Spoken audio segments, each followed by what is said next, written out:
Hi, my name's Simone Miller, and I'm a visual artist, and it's August the 23rd, 2024.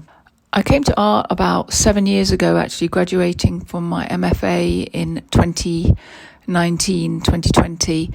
Prior to that, I had worked in business school in operations and taught economics, accounting and business, and prior to that worked in marketing. So I actually came to art as an artist pretty recently.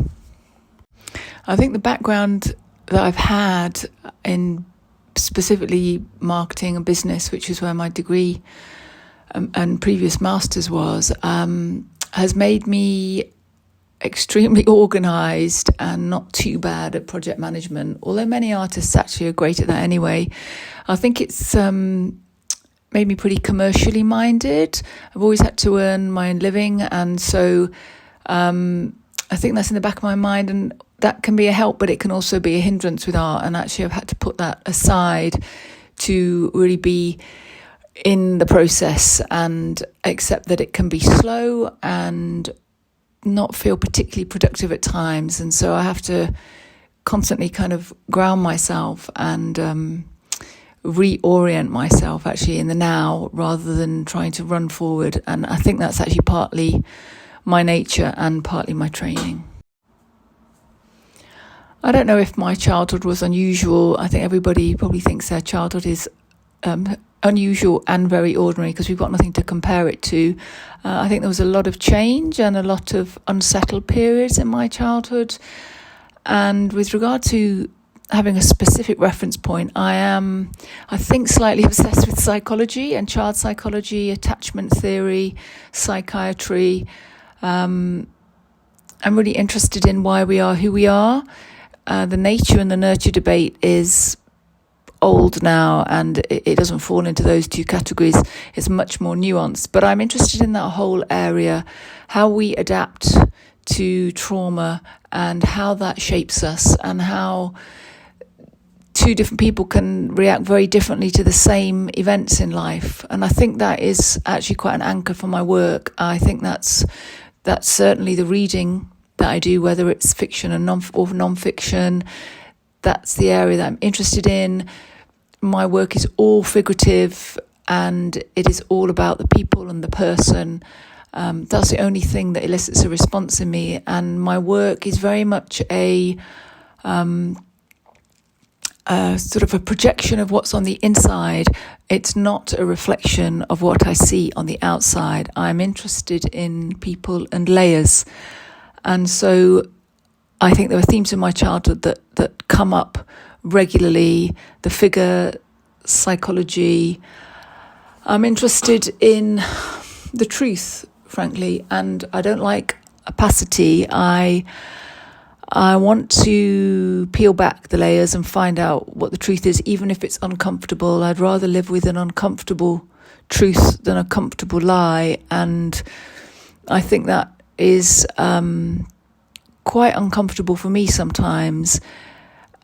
And the other part of my childhood was growing up around fashion and high fashion and textiles. And I think that when I look at my work and the images that I'm drawn to and the motifs, I do like to use paint or ink or charcoal to create the texture and the flow of fabric, whether it's a sleeve or a hem or a neckline or just a body disappearing into the ether. There is something in that is definitely linked to childhood.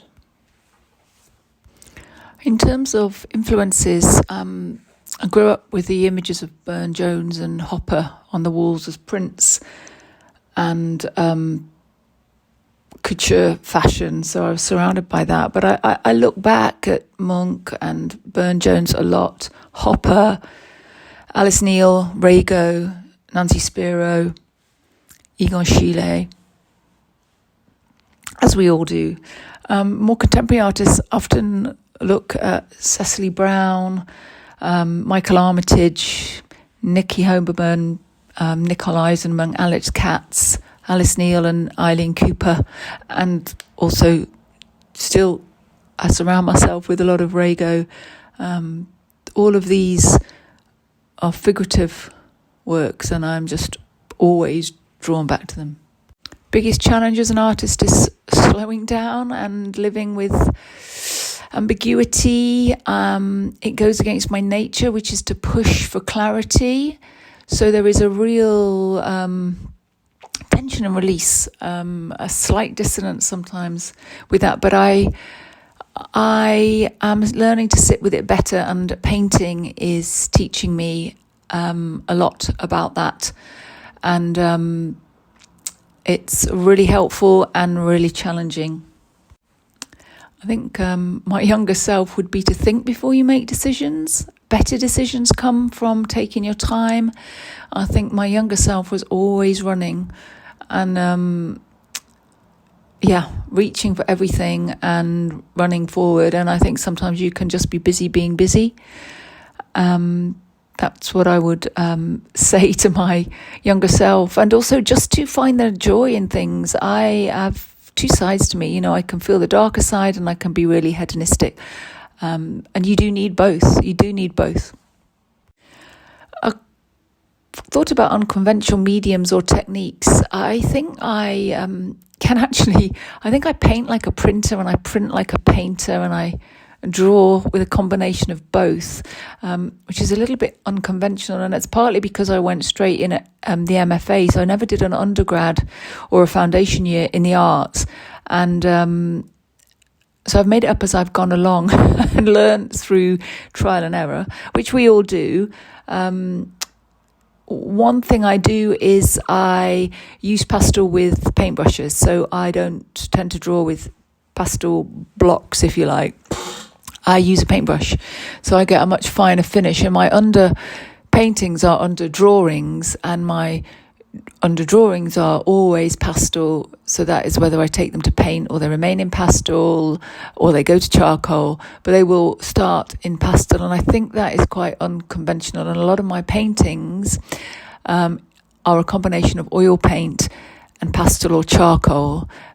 I didn't know, I frankly thought that was what everybody did, but I think as I look around and I've spoken to people, it is slightly unconventional. When I'm in the studio, I have a mixture actually of music, radio, or complete silence,